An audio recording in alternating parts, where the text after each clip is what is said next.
Expectation high होती है, ज़्यादा मार्क्स लाने में सो अलग, उसके बाद तुम एक्सपेक्टेशन पे खड़े ना उतर पाओ तो 4 बातें वहाँ सुनोगे। Hi everyone, I am Deepanshi and as a बड़ी दीदी मैं ये वीडियो बना रही हूँ अपने छोटे भाई बहनों के लिए। फर्स्ट ऑफ ऑल कॉन्ग्रेचुलेशंस जिनका भी आज रिजल्ट आया CBSE क्लास 10 12th एंड आप लोगों की मेहनत सफल हुई, आप लोग पास हुए। कुछ बच्चे डिसअपॉइंट भी हुए हैं रिज़ल्ट से क्योंकि मिक्स्ड इमोशंस रहे हैं। कुछ लोग मतलब मेरे पास जो बच्चों ने बताया किन्हीं का बहुत अच्छा रिज़ल्ट आया है, किन्हीं का बहुत बुरा रिज़ल्ट आया है। बुरा तो नहीं कह सकते, एक्सपेक्टेड से कम आया है। और वो कौन होता है मेरे को बताने वाले? लाइक मैं अपनी ना रिश्तेदारों में और अपने थोड़े आस पड़ोस के लोगों में मैं वो दीदी हूँ जो जिनसे वो पूछ रहे थे दीदी क्लास 10th है कुछ टिप्स दे दो। एंड वो इसलिए टिप्स मांग रहे थे क्योंकि मैंने अपने स्कूल में टॉप कर दिया था। मेरे आगे थे 98.4%। और यहाँ मैं अपना कुछ इतना वो बताने नहीं आई कि मेरे 98.4 आए, ये ऐसा कुछ नहीं है, क्योंकि ये बस एक नंबर थे जिसने मेरे को बस स्ट्रीम लेने में हेल्प किया कि मैं साइंस ले पाई, मैं साइंस लेने के लिए क्वालिफाई हो गई। क्योंकि हमारे स्कूल में 80% से कम वालों को कॉमर्स मिलती है, 80% से अबव साइंस मिलती है। बाकी इस क्लास 10 परसेंटेज का कोई फ़ायदा नहीं हुआ। तो जिन बच्चों के भी रिज़ल्ट अच्छा नहीं आया है, एक्सपेक्टेड से कम आया है, टेंशन मत लो, तुम लोग पास हो गए, बहुत बड़ी बात है। क्योंकि कुछ बच्चे पास नहीं हो पाए। वैसे तो मुझे इस बार का रिज़ल्ट ऐसा लग रहा है कि बहुत डाउन गया है। अब ये नहीं पता कि वो CBSE की चेकिंग की वजह से गया है या बच्चों ने पेपर ही अच्छे से नहीं दिया, कुछ नहीं कह सकते उसमें। पर जिस तरीके से मार्क्स मिले हैं, मेरा भाई भी क्लास 10th में था एंड वो भी कह रहा है मेरे एक्सपेक्टेड से कम है, उसके साइंस में कम आ रखे हैं।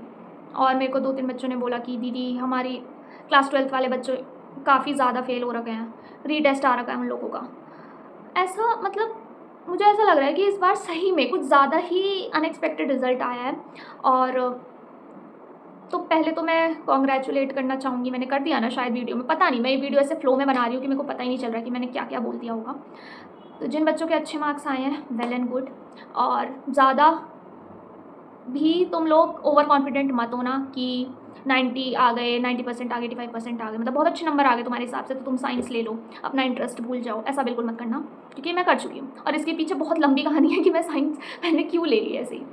पर यहाँ मैं अपनी कहानी सुनाने नहीं बैठी हूँ, मैं बस बोल रही हूँ कि तुम लोग अच्छे मार्क्स आए हैं, सेलिब्रेट करो और आगे जो तुम्हारा है करियर उस पर ध्यान दो। और जिन बच्चों के लो मार्क्स आए हैं, एक्सपेक्टेड नहीं आए हैं, तुम्हारे पास अभी भी मौका है। क्लास 10 मैं बोल रही हूँ बस ये स्ट्रीम सिलेक्शन के लिए, बाकी कोई यूज़ नहीं है आगे। मेरे भी किसी ने सुने थे मार्क्स, कुछ 1 महीना कुछ बातें चली थी, उसके बाद बस बंद हो गया। एक्सपेक्टेशन हाई होती है, ज़्यादा मार्क्स लाने में सो अलग, उसके बाद तुम एक्सपेक्टेशन पे खड़े ना उतर पाओ तो 4 बातें वहाँ सुनोगे। इससे अच्छा जिन बच्चों के कम मार्क्स आए हैं तुम ये सोचो ना कि तुम उससे आगे ही बढ़ोगे। अपने मार्क्स मेंटेन करना बहुत मुश्किल होता है, लेकिन नीचे से उठ के ऊपर जाना बहुत आसान होता है, मतलब उससे आसान होता है मेंटेन करने से। सो तुम लोग अपनी स्ट्रीम बहुत सोच समझ के लेना। और अभी तक जैसे CBSE का लेट रिज़ल्ट आया तो अब तो स्कूल में स्ट्रीम हो भी गई, सिलेक्शन हो भी गया होगा और क्लासेस भी तुम्हारी चली गई होगी। एंड जिन कुछ बच्चों का केस ये भी रहता है कि उन्हें लेनी थी साइंस बट उनके मार्क्स कम आ गए और उन्हें वो स्ट्रीम नहीं मिल पा रही है, साइंस नहीं मिल पा रही है या कॉमर्स जो भी उन्हें चाहिए था उनके कम परसेंटेज की वजह से नहीं मिल पा रहा है। पर जो तुमने लेना है वो तुम लेके रहो, चाहे तुम अपना स्कूल चेंज कर दो, कुछ भी करो, बट जो तुम्हारा इंटरेस्ट है उसके अकॉर्डिंग जाओ। 2 साल होते हैं बस ये, उसके बाद कॉलेज। और रही बात क्लास 12th के बच्चों की जिनके कम मार्क्स आए हैं, आजकल तो ये परसेंटेज मैटर नहीं कर रही है। परसेंटेज जो भी है ये मैंने सुना। अब देखो मैं अभी फर्स्ट ईयर इंजीनियरिंग में हूँ, सो मेरे को अभी क्लास 10th का पता है, इसका मार्क्स सिर्फ मेरे 12th में काम है। और जो 12th के परसेंटेज के मार्क्स 12th के मार्क्स थे वो एक तरीके से एलिजिबिलिटी क्राइटेरिया बन गया था कहीं कहीं पे। और ऐसा मैंने सीनियर से सुना है कि कभी कभी जब कंपनीज इंटरव्यू लेती है तब पूछा जाता है कि क्लास 10 क्लास 12 में इतनी परसेंटेज है और तुम्हारी ग्रेजुएशन में इतनी है, तभी तुम क्वालिफाई होते हो बैठने के लिए वहाँ पे एग्ज़ाम। और ये भी बहुत कम केसेस होता है ना। तो जैसा भी तुम्हारा रिजल्ट है खुश रहो। और क्लास 10th वाले बच्चे अब क्लास 11 12th में अच्छे से मेहनत करना और बहुत अच्छे मार्क्स स्कोर करना। अच्छे मार्क्स वाले ओवर एक्साइट मत होना, बुरे मार्क्स वाले, बुरे नहीं कहूँ, एक्सपेक्टेड से कम कहूँगी या तुम्हारे अकॉर्डिंग लो मार्क्स कहूँगी, जो तुम पढ़ाई अगर नहीं की तुमने सीरियसली तो अब पढ़ लेना।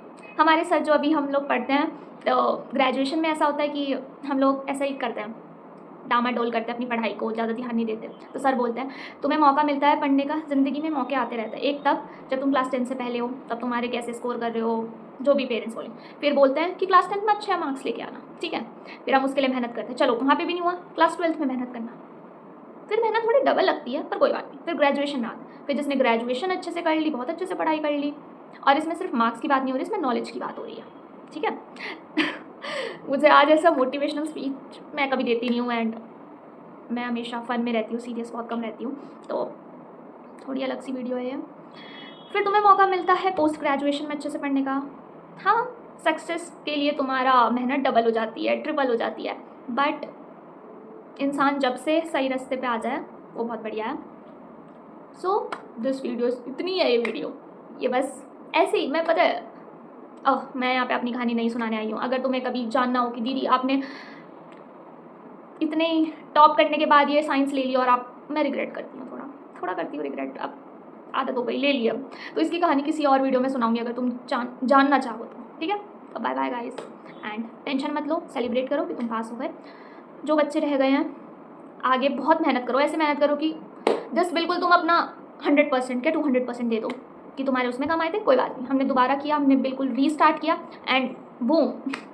Okay guys, bye, take care.